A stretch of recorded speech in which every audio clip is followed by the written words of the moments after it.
Good morning, everyone.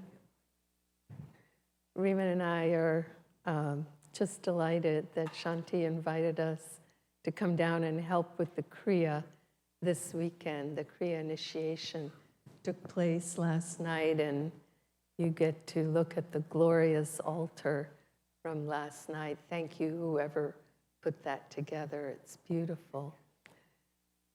And there is a strong vibration in this. I'm going to call it a temple. In Seattle, we have a temple.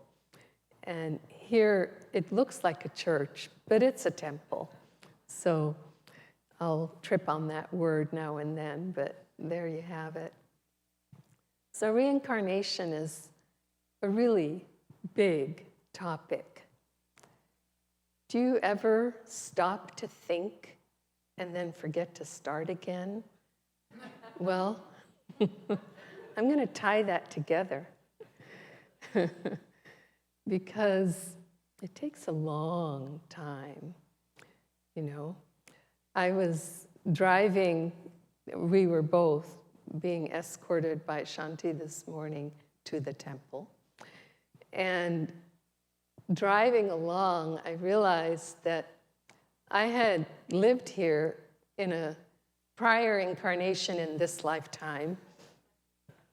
My parents had moved to this area when I was in the last half of high school. And we lived in Cupertino. I went to Homestead High School. I graduated there in 1968, and Steve Wozniak was in my graduating class.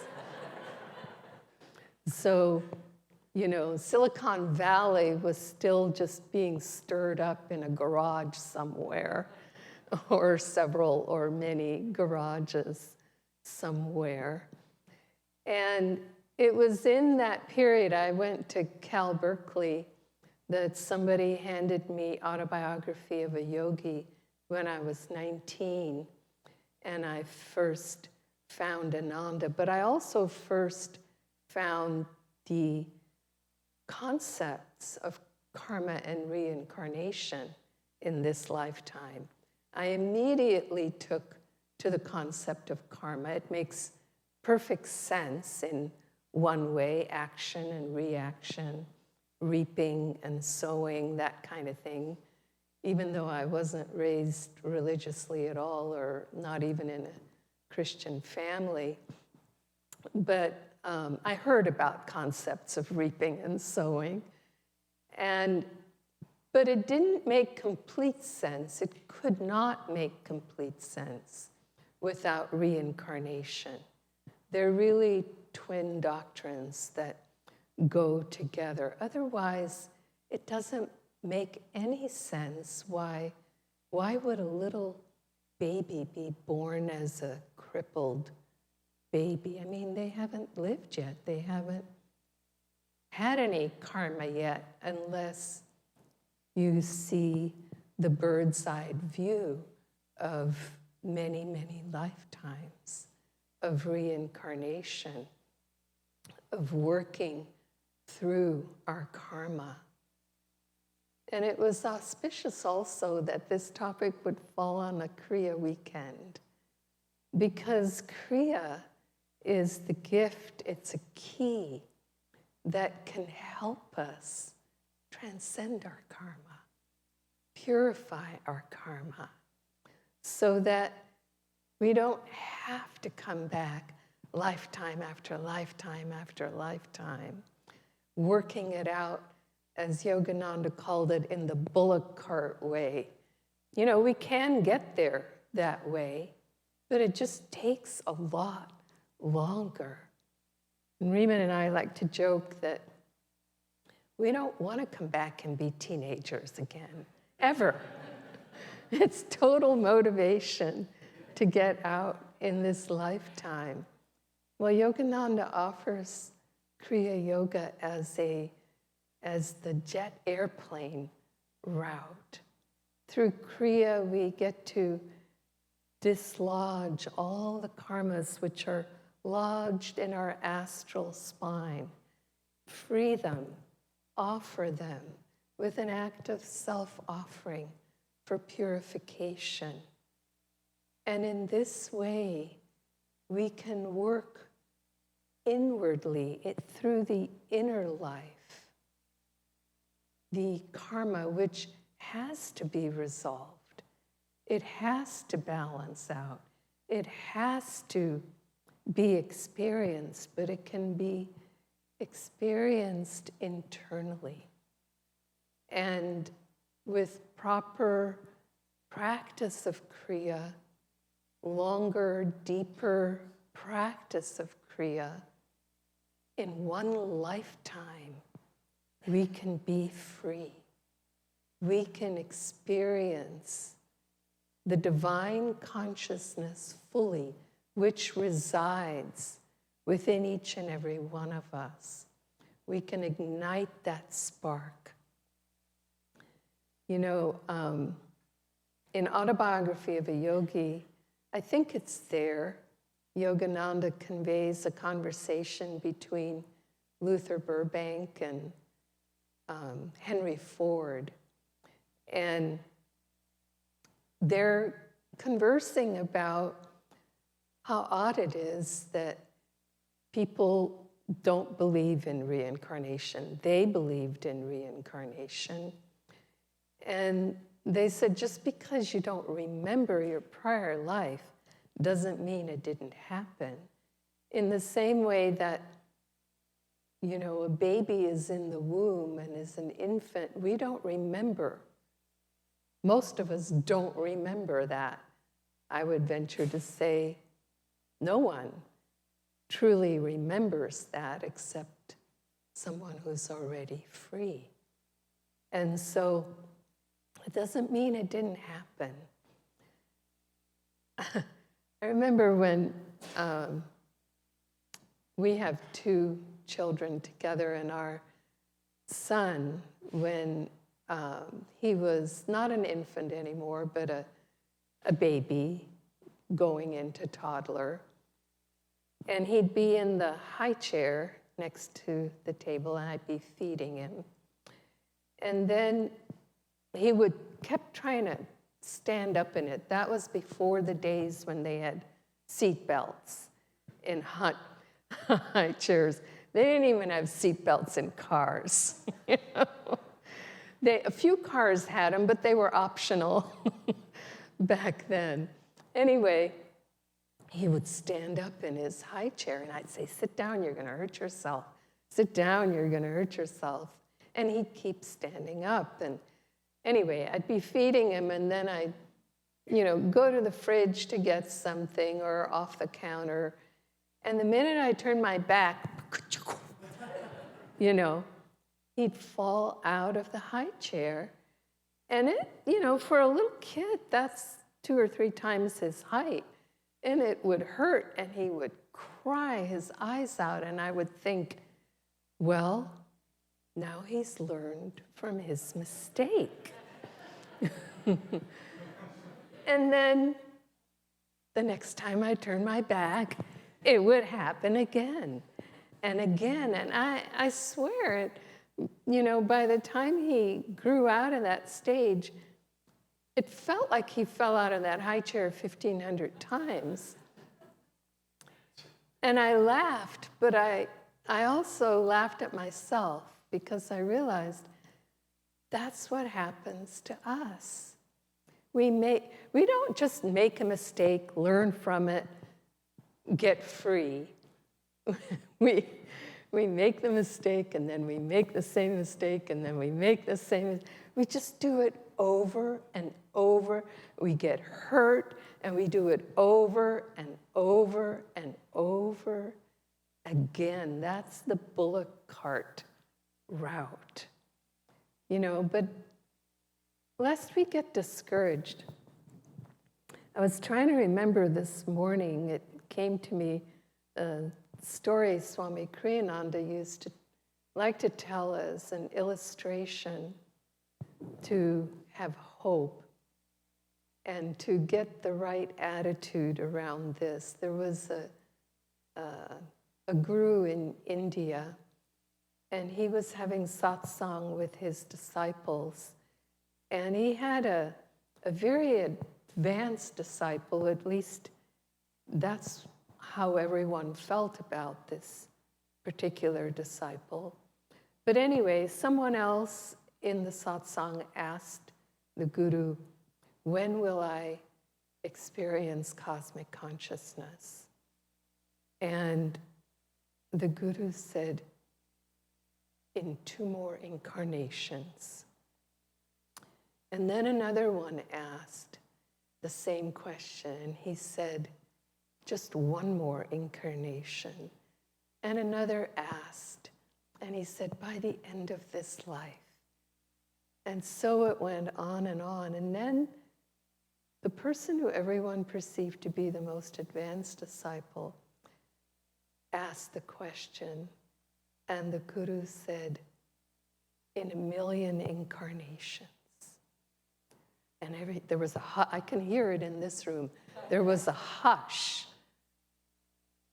And the disciple left the room, and when the other disciples came out, they saw he was chanting and dancing with joy, and they said, didn't you hear him?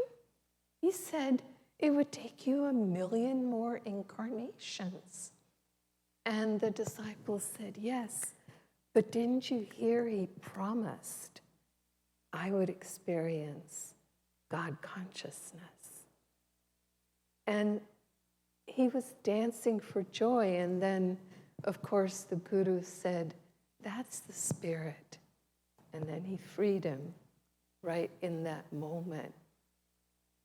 And so there's so many aspects to that story. You know, how we look, well, what's this guy getting? And how is it working for that guy? And we look on everybody else's plate except our own, and we get discouraged. And the point is, there is a divine promise. And the promise is that we will all experience divine consciousness fully. And we can experience it in this lifetime. So why not? Why not go for that? And just in the effort, see where it takes us. Swami Kriyananda has a beautiful essay in the book called Religion in the New Age. And it's an essay on the final exam. And in it, he talks about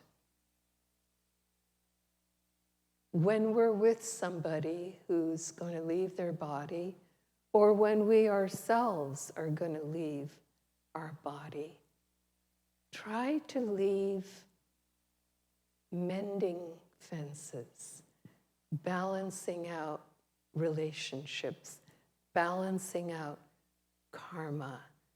We realize in a time like that, that nothing is more important than love in our hearts.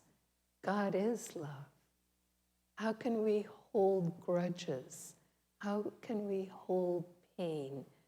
Release those as consciously as we can. Hriman and I had the blessing right before we came down this weekend.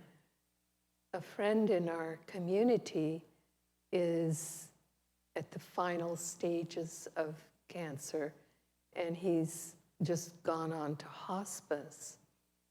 And he's a very, very humble, very quiet person. To see him, you just wouldn't necessarily think that he's a deep thinker. But I've had some interactions with him through the years and found him to be incredibly intuitive and perceptive. And so we're sitting with him having an important conversation. And at one point we asked him if he had any remaining immediate family. He was from the South, the country in the South, rather, the countryside rather than a city. Very rustic upbringing. And he said no, he didn't have any biological family left, but he had a stepmother, but she never liked him. And so she has never reached out to him since his father passed away. He said, but I call her twice a month. He said, I can't change her. Whatever she goes through, that's up to her. He said, but I need to reach out to her. So he calls her twice a month to check in on her. And he's ill and leaving his body. It was deeply moving and wise of him to cleanse that relationship. As he said, she'd never been nice to him. So he's reaching out in love to try to heal that before leaving this body this time around. And so that's the spirit of where we want to go, where we want to be at that stage of our own lives, towards the end of our own lives, and helping any loved ones that when we're with them. I was thinking, Swami Kriyananda, when he trained us to read the Festival of Light, he talked about ending a sentence on a high note. And if it's not an appropriate sentence for a high note, at least on an even note, but never down. And what a good analogy that is for life, to try to end on a high note. One time we were on vacation with Swamiji in Lugano, Switzerland, and we were in our 30s, and a friend of ours who was also in her 30s was dying of cancer, and she had a young child. And she put out a message if Swamiji could call her. So he called her back, and she explained to him that she had done rounds of chemo, she had done rounds of radiation, she had done rounds of surgery, she had done excruciating, what do you call those? And the word experiment comes to mind, but it's not experiments. They're practically experiments. What was that? Yeah, that kind of stuff. And it'd been a long haul. And so she said, the doctors have given up. They don't have anything more. But they came back to me and they said there's one more surgery they could try. And it would extend her life, not long, but some. And should she do it or not? That was her question to him. And he said, yes, by all means, do it. Because he explained to us after he got off the phone with her, he said, you always want to leave in the consciousness of hope. And of course, she had a very young daughter, so she had a purpose to be around as long as she could. But we always want to leave on a consciousness of hope as we go through this spiral staircase of awakening and end on a high note. So